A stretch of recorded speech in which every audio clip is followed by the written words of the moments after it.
বহুত দিনৰ মূৰত আকৌ এটা লৈ আহিছোঁ মিনি ব্লগ আৰু ভাবিছোঁ আজি এটা দিয়ে দিওঁ আৰু যিহেতু ঘৰৰ ওচৰতে বিয়া এখন আছিলে এইফালে এয়া বিয়ালৈ ওলাইছিলোঁ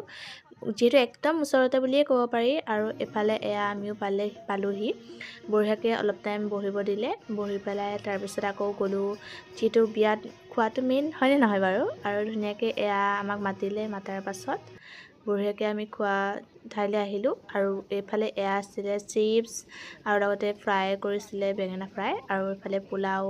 আছিলে আপোনালোককো দেখাই আছোঁ অলপকৈ বঢ়িয়াকৈ যিহেতু তাত অলপমান ভিডিঅ' কৰিবলৈ বেয়া লাগে দিয়কচোন সেইটো কাৰণে তথাপিও মই চেষ্টা কৰিছোঁ অকণমান দেখাবলৈ এইফালে আৰু কিবাকিবি আছিলে পনীৰ আৰু লগতে চিকেন মটন তেনেকৈ আছিলে বঢ়িয়াকৈ খাই কৰি আহিলোঁ আৰু লগতে এয়া বাকেইজনী বহুত বেছি ফূৰ্তি কৰিলে আৰু লগতে ভণ্টিহঁতো তেনেকৈ ভাল লাগিলে